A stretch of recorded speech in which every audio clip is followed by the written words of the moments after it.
o maior engano a que o mundo se submeteu. Mediante a aplicação descontextualizada de vários textos das Escrituras Sagradas dos Hebreus, os cristãos conseguiram passar ao mundo a ideia de que um tal Jesus de Nazaré foi o filho de Yahvé enviado à terra para a salvação da humanidade.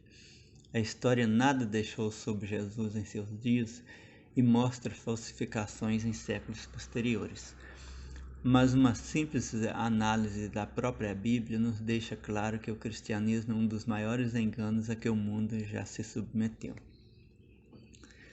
Até várias décadas após a data conhecida como da crucifixão de Jesus, se o cristianismo tiver existido, ninguém dos historiadores da época soube de sua existência. Nenhum escritor dos dias em que Jesus teria vivido conheceu um homem chamado Jesus que fazia milagres e foi executado na cruz. A existência de um grupo de judeus que tivesse um líder chamado Yeshua e considerado Messias, Cristo, ungido, mesmo que bem pequenino, teria chegado ao conhecimento de historiadores como Filon, que relatava os fatos dados em Jerusalém e outros. Muito mais teria sido objeto de comentários se esse grupo dissesse que seu líder executado tivesse ressuscitado. O que o povo não sabia, e muitos não sabem até hoje, é que os autores do Novo Testamento usaram textos que nada tinham a ver com a predição ou eram predições de coisas que deveriam ocorrer em tempos determinados no passado e não ocorreram, adaptando tudo a Jesus. A isso devem muito o sucesso do cristianismo. Tudo converge para corroborar a conclusão de Joseph Etzel de que Jesus seja uma criação dos romanos para derrotar psicologicamente os judeus. Para desvendar o grande engano, analisarei aqui os principais textos usados nos evangelhos como profecias sobre Jesus. A Virgem de Isaías. Ora, tudo isso aconteceu para que se cumprisse o que fora dito da parte do Senhor pelo profeta. Eis que a Virgem conceberá e dará à luz um filho, o qual será chamado de Emanuel, que traduzido é Deus conosco. Vejam o verdadeiro contexto que os religiosos não conhecem. Portanto, o Senhor mesmo vos dará um sinal. Eis que uma virgem conceberá e dará à luz um filho, e será seu nome Emanuel. Manteiga e mel comerá quando ele souber rejeitar o mal e escolher o bem. Pois antes que o menino saiba rejeitar o mal e escolher o bem, será desolada a terra dos dois reis perante os quais tu tremes de medo. Mas o Senhor fará vir sobre ti e sobre o teu povo e sobre a casa do teu pai dias tais quais nunca vieram desde os dias em que Efraim se separou de Judá. Isto é, fará vir o rei da Assíria. Prossegue um pouco adiante. E fui ter com a profetisa, e ela concebeu e deu à luz um filho. E o Senhor me disse, põe-lhe o nome Maher-Salal-Has-Baz, pois antes que o menino saiba dizer meu pai ou minha mãe, se levarão as riquezas de Damasco e os despojos de Samaria diante do rei da Assíria. Aí ficou mais claro de quem o profeta falava. A virgem referida era a profetisa com quem ele teria coabitado. E isso teria ocorrido nos dias em que a Assíria se apoderou de Israel. Nada tinha a ver com uma virgem nos dias do Império Romano. A citação do Evangelho de Mateus foi uma simples descontextualização das palavras de Isaías, que seriam uma previsão do cativeiro assírio a que foi submetido o povo de Israel, não sendo nenhuma previsão de uma virgem dando à luz um Deus sem ter relação sexual com um homem.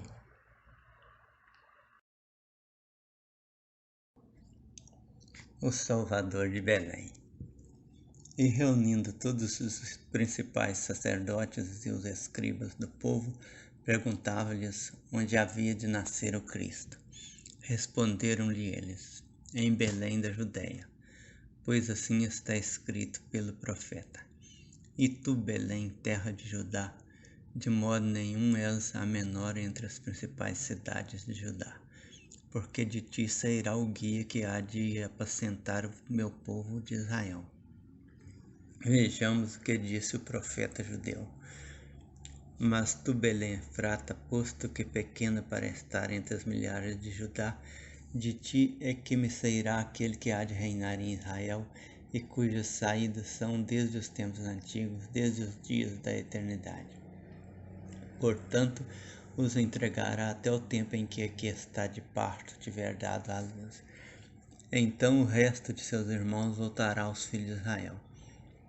E ele permanecerá e apacentará o povo na força do Senhor, na excelência do nome do Senhor seu Deus. E eles permanecerão, porque agora ele será grande até os fins da terra. E este será a nossa paz. Quando a Assíria entrar em nossa terra, quando pisar em nossos palácios, então suscitaremos contra ela 7 pastores e 8 príncipes dentre os homens.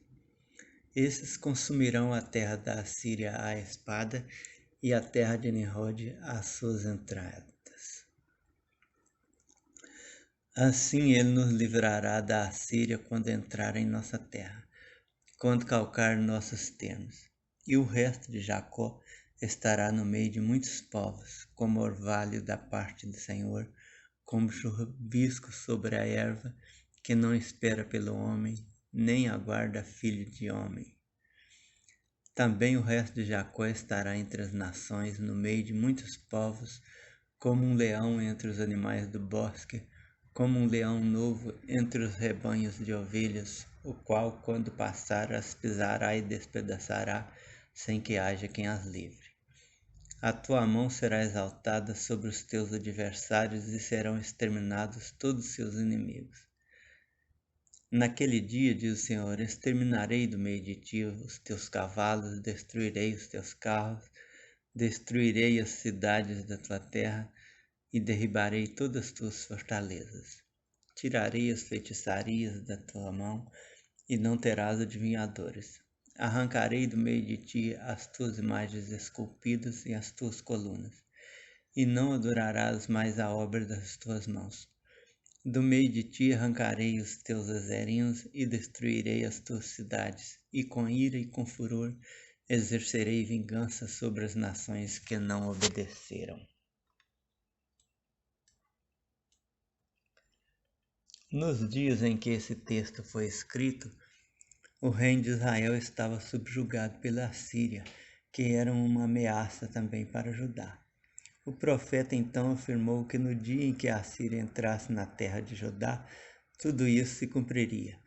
E o rei de Judá, além de destruir a Assíria, estabeleceria um reino poderoso, exercendo vingança sobre as nações que não obedeceram. Nada disso aconteceu, mas o povo continuou esperando que um dia surgisse esse Messias ungido. Na hipótese de Jesus ter realmente existido, para os judeus que liam as profecias, Jesus, como descrito nos evangelhos, não teria nada que os fizesse pensar que ele fosse o referido Messias. Contudo, uma história criada no século II, usando essas montagens de texto, seria capaz de convencer uma população analfabeta de que um dos revoltosos executados pelo romano fosse o cumprimento das predições de Miqueias e de vários outros textos, alguns dos quais nem predições eram.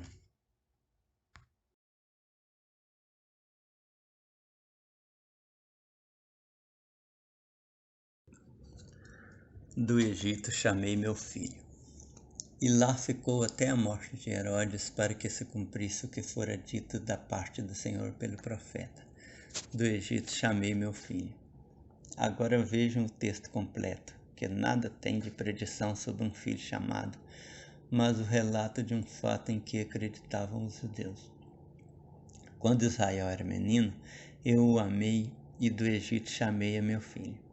Quanto mais eu os chamava, tanto mais se afastavam de mim. Sacrificavam os baalinos e queimavam incenso às imagens esculpidas. Todavia, eu ensinei aos de Efraim a andar. Tomei-os nos meus braços, mas não entendiam que eu os curava. Atraí-os com cordas humanas, como laços de amor. E fui para eles como os que tiram o jugo de sobre as suas queixadas, e me inclinei para lhes dar de comer. Não voltarão para a terra do Egito, mas a Assíria será seu rei, porque recusam converter-se. Cairá a espada sobre as suas cidades e consumirá os seus ferrolhos, e os devorará nas suas fortalezas. Porque o meu povo é inclinado a desviar-se de mim, ainda que clamem ao Altíssimo, nenhum deles o exalta. Como te deixaria, ó Efraim? Como te entregaria, ó Israel? Como te faria como Admá, ou como Zeboim? Está comovido em mim o meu coração, as minhas compaixões a uma se acendem. Não executarei o furor da minha ira, não voltarei para destruir Efraim, porque eu sou Deus e não homem, o santo no meio de ti. Eu não virei com ira. Andarão após o Senhor, e ele bramará como leão, e bramando ele, os filhos tremendo virão do ocidente. Também tremendo virão como um passarinho os do Egito, e como uma pomba os da terra da Assíria. E os farei habitar em suas casas, diz o Senhor. Efraim me cercou com mentira, e a casa de Israel com engano, mas Judá ainda domina com Deus, e com o santo está fiel. Quem era o filho citado? Israel, não Jesus. Quando Yahvé teria chamado o filho? Nos dizem que Moisés os teria tirado do Egito. E qual foi a promessa contida no texto aí citado? Buscar os israelitas que estavam em servidão na Síria e no Egito e os fazer habitar em suas casas, reunidos com o povo de Judá que estava ao lado do Deus Yahvé. Observem que nada disso se cumpriu.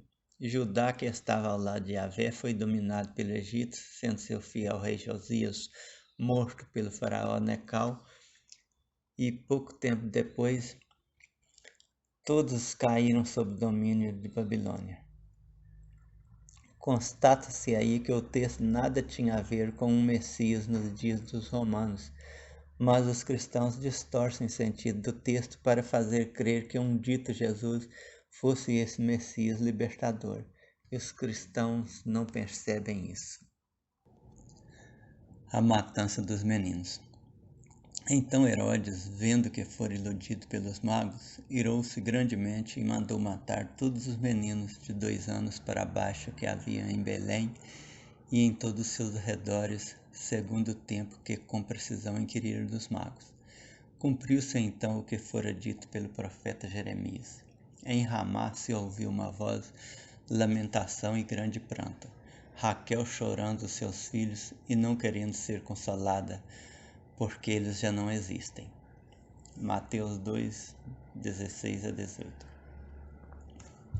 Se um rei mandasse matar todos os meninos de uma cidade e seus arredores, isso iria passar despercebido como fato corriqueiro? Claro que não. Se não houve nenhuma menção dessa barbaridade por ninguém da época, só sendo dito muitas décadas depois, o mais racional é concluir que nada disso ocorreu.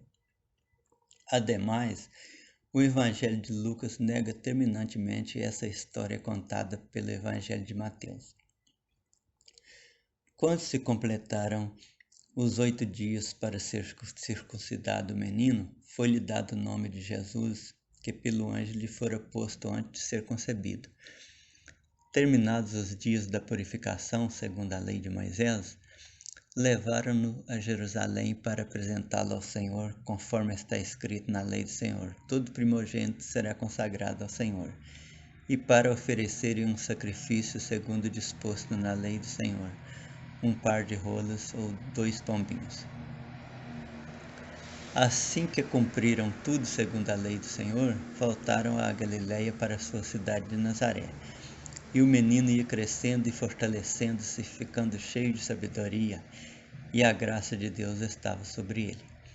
Ora, seus pais iam todos os anos a Jerusalém à festa da Páscoa. Quando Jesus completou 12 anos, subiram eles segundo o costume da festa. Em resumo, conforme Lucas, Jesus nasceu em Belém e foi circuncidado no 8º dia de vida e dias depois levado ao templo, e seus pais retornaram com ele para Nazaré. Após isso, eles iam a Jerusalém todos os anos até ele completar 12 anos. Não viveu nenhum tempo no Egito. Como são dois relatos que se excluem, na hipótese de um ser verdade, seria o relato de Lucas. Não houve nenhuma matança de meninos, fato horrível demais para não ser registrado por ninguém dos escritores da época. A grande luz. Para que se cumprisse o que fora dito pelo profeta Isaías, a terra de Zebulon e a terra de Naftali, o caminho do mar, além do Jordão, a Galiléia dos gentios, o povo que estava sentado em trevas viu uma grande luz. Sim, aos que estavam sentados na região da sombra da morte, a estes a luz raiou. Desde então começou Jesus a pregar e a dizer: arrependei-vos, porque é chegado o reino dos céus. O texto citado pelo evangelista está no capítulo 9 de Isaías. Nos dias desse profeta, o povo de Israel estava subjugado pela Síria. O profeta prometia um livramento do povo. Entretanto, o povo nunca viu a grande luz prevista. Saiu do jugo da Síria e caiu sob o do Egito e depois da Babilônia. Escapou posteriormente da Babilônia, teve um pouco de folga sob o domínio medo-persa, mas caiu em seguida sob os gregos e depois os sírios e posteriormente sob os romanos, que nos primeiros séculos da atual era cristã os dispersou pelo mundo. Nada do texto poderia aplicar-se a Jesus.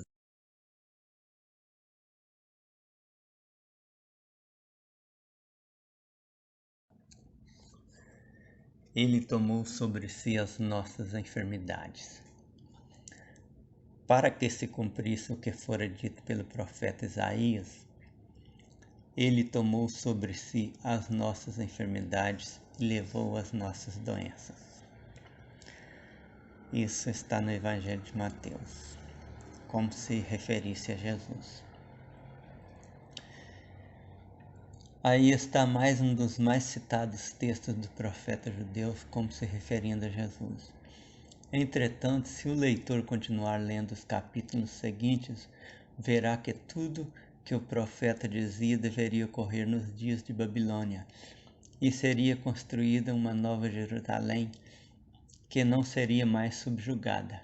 Todavia, o que sabemos é que ela foi reconstruída tempos depois, mas permaneceu por muito pouco tempo, sendo destruída novamente, contrariando as previsões.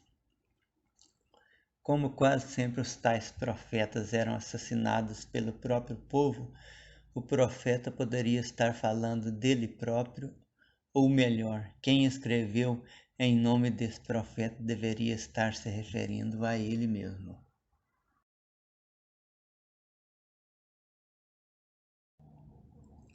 O servo do Senhor. Para que se cumprisse o que foi dito pelo profeta Isaías: eis aqui o meu servo que escolhi, meu amado, em quem minha alma se compraz. Porei sobre ele o meu espírito, e ele anunciará aos gentios o juízo. O texto aí citado está no capítulo 42 de Isaías. Se lermos até o capítulo 43, vemos que a referência era a alguém que livraria o povo do cativeiro de Babilônia. Os 3 versículos seguintes dizem desse escolhido: não clamará, não se exaltará, nem fará ouvir a sua voz na praça. A cana trilhada não quebrará, nem apagará o pavio que fumega. Com verdade trará justiça, não faltará, nem será quebrantado, até que ponha na terra justiça, e as ilhas aguardarão a sua lei. não estaria o profeta falando de alguém que seria torturado e executado numa cruz, mas alguém que não seria quebrantado e poria na terra justiça. Não poderia ser o tal Jesus. Falando em parábolas. Para que se cumprisse o que foi dito pelo profeta, abrirei em parábola a minha boca, publicarei coisas ocultas desde a fundação do mundo. As palavras aí recitadas fazem parte de um longo hino contido no livro dos Salmos, capítulo 78. Não tem qualquer natureza de predição sobre ninguém que deveria vir, mas é um relato de uma história em que criam os judeus. O salmista não estava prevendo um Deus que iria falar em parábolas, mas compondo um hino que relata desde o suposto livramento dos israelitas da escravidão no Egito até os dias do reinado de Davi.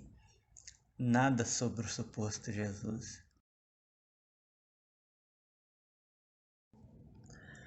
O rei humilde montado sobre um jumento.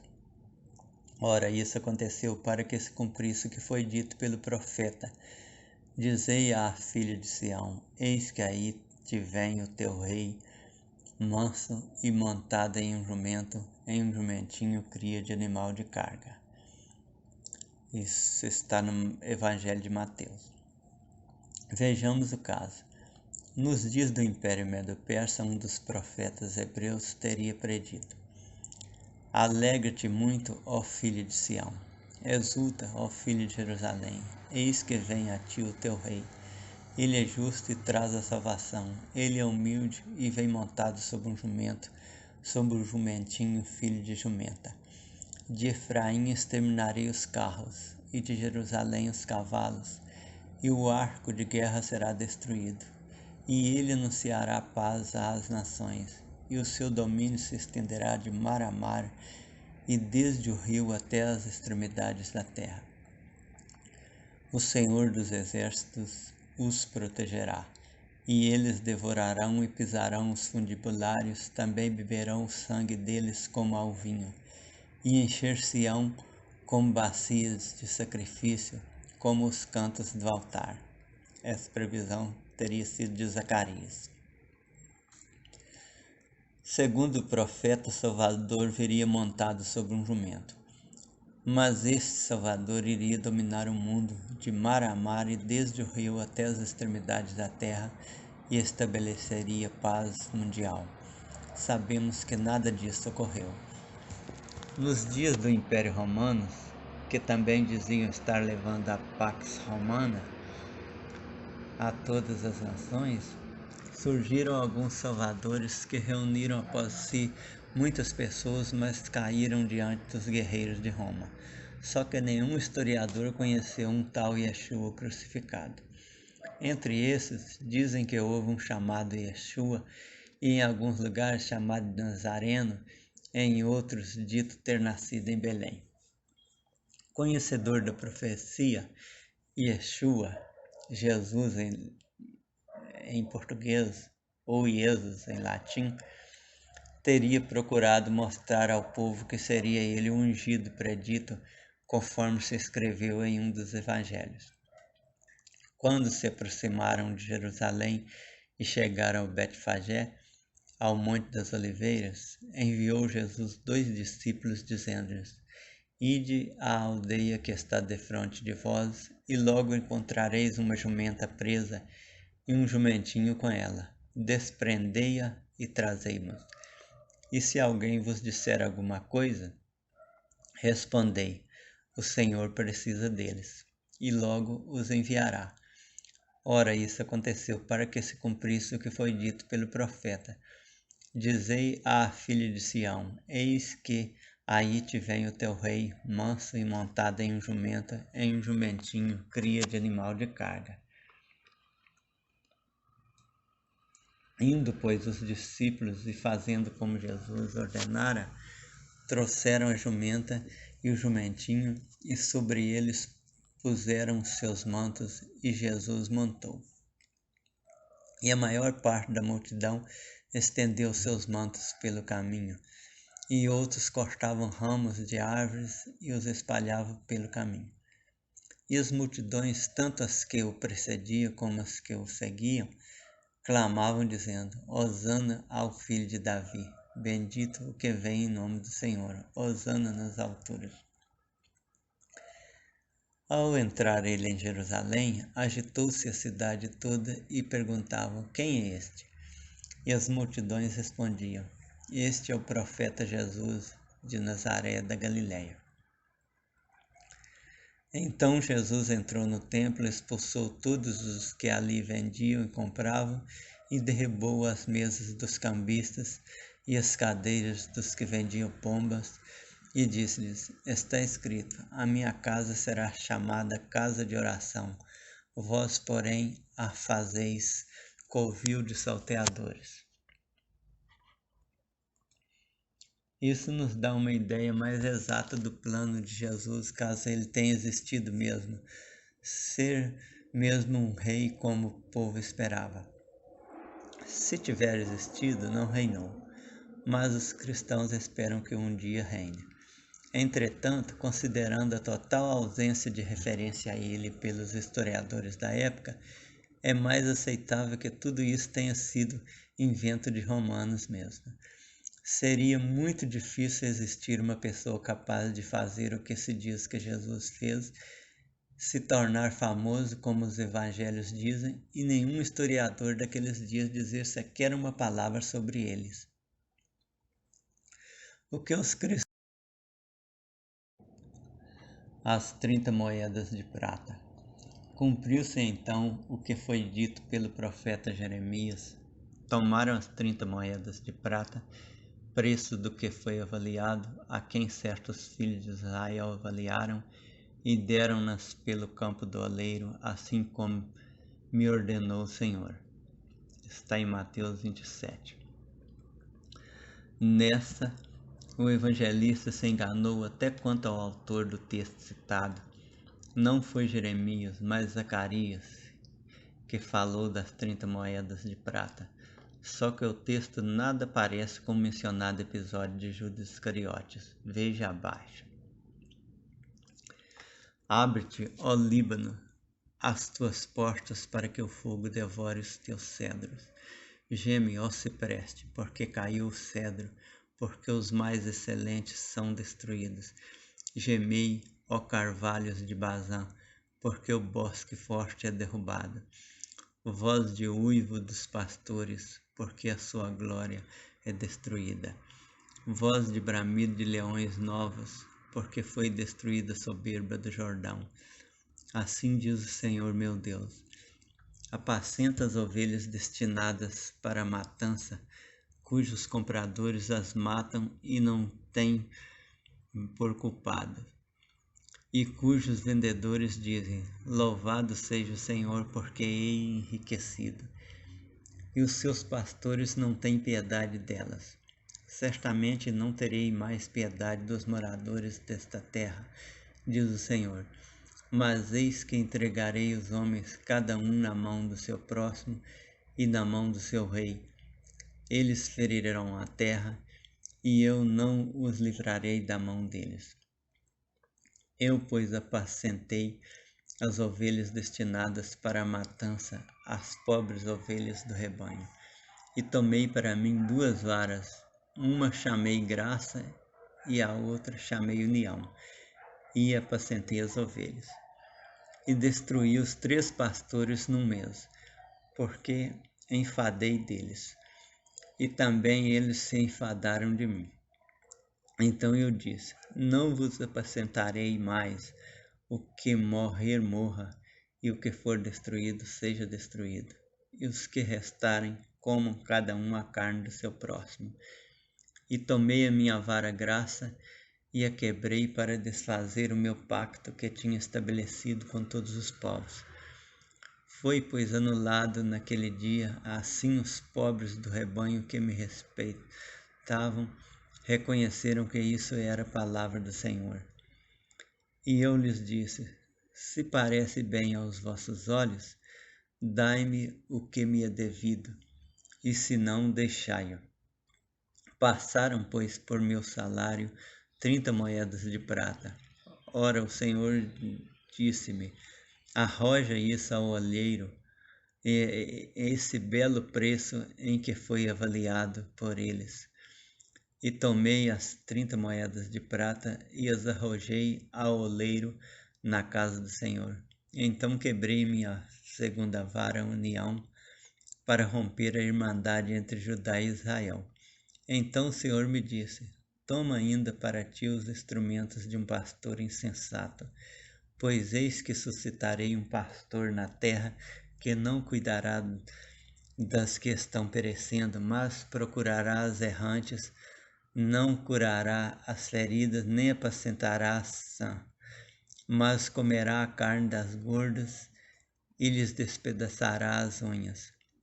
Ai do pastor inútil que abandona o rebanho, e a espada lhe cairá sobre o braço e sobre o olho direito. O seu braço será de todo mirrado e o seu olho direito será inteiramente escurecido.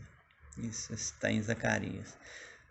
Seria o dito Jesus de Nazaré, o tal pastor inútil? Não encontramos aí sequer uma frase a que possamos dar o significado que o evangelista quis dar. Nenhum dos seus ossos será quebrado, porque isto aconteceu para que se cumprisse a Escritura. Nenhum dos seus ossos será quebrado. Está no Evangelho de João, no capítulo 19.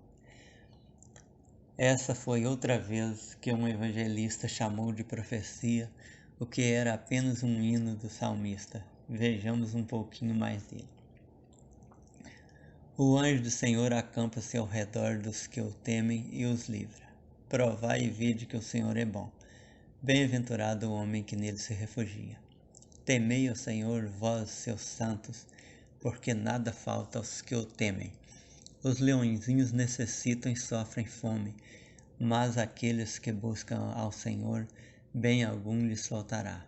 Vinde, filhos, ouvi-me, eu vos ensinarei o temor do Senhor. Quem é o homem que deseja a vida e quer longos dias para ver o bem? Guarda tua língua do mal e os teus lábios de falarem dolosamente. Aparta-te do mal e faze o bem. Busca a paz e segue-a. Os olhos do Senhor estão sobre os justos e os seus ouvidos atentos ao seu clamor. A face do Senhor está contra os que fazem o mal, para desarraigar da terra a memória deles. Os justos clamam, e o Senhor os ouve e os livra de todas as suas angústias. Perto está o Senhor dos que têm o coração quebrantado e salva os contritos de espírito. Muitas são as aflições do justo, mas de todas elas o Senhor o livra. Ele lhe preserva todos os ossos, nem sequer um deles se quebra. A malícia matará o ímpio, e os que odeiam o justo serão condenados. O Senhor resgata a alma dos seus servos, e nenhum dos que nele se refugiam será condenado. Isso está no Salmo 34. O que vemos aí é um hino que apresenta um Deus justo que protege os seus seguidores de todos os males e pune os ímpios. Está falando não de um Salvador crucificado, mas das pessoas justas de um modo geral, o que na realidade é bem diferente, o que coincide com o que disse outro dos escritores bíblicos. Tudo sucede igualmente a todos. O mesmo sucede ao justo e ao ímpio, ao bom e ao mau, ao puro e ao impuro, assim ao que sacrifica como ao que não sacrifica, assim ao bom como ao pecador, ao que jura como ao que teme juramento. Este é o mal que há em tudo quanto se faz debaixo do sol, que a todos sucede o mesmo. Isso está em Eclesiastes 9, 2 e 3. As análises históricas mostram que nada ficou escrito sobre Jesus em seus dias, o que nos dá uma ideia da insignificância de seu grupo se tiver existido, ou o mais provável que ele tenha mesmo sido inventado pelos romanos. Entretanto, usando textos descontextualizados. Algumas décadas depois daquela época, os evangelistas convenceram o mundo de que um Jesus executado fosse o Messias Salvador de que falaram os profetas de Judá. O incrível é que os que hoje continuam citando essas coisas fecham os olhos e tampam os ouvidos quando mostramos esses enganos para eles.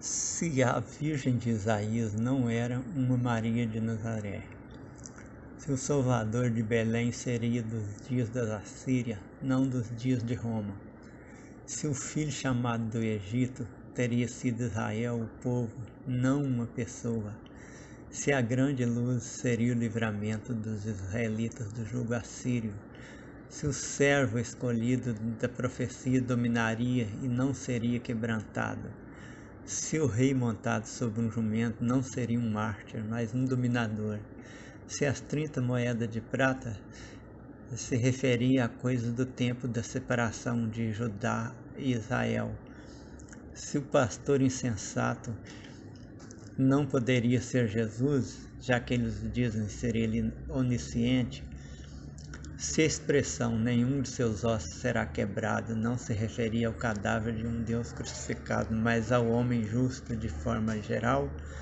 o que mais precisaríamos para perceber que o cristianismo é o maior engano a que o mundo já se submeteu?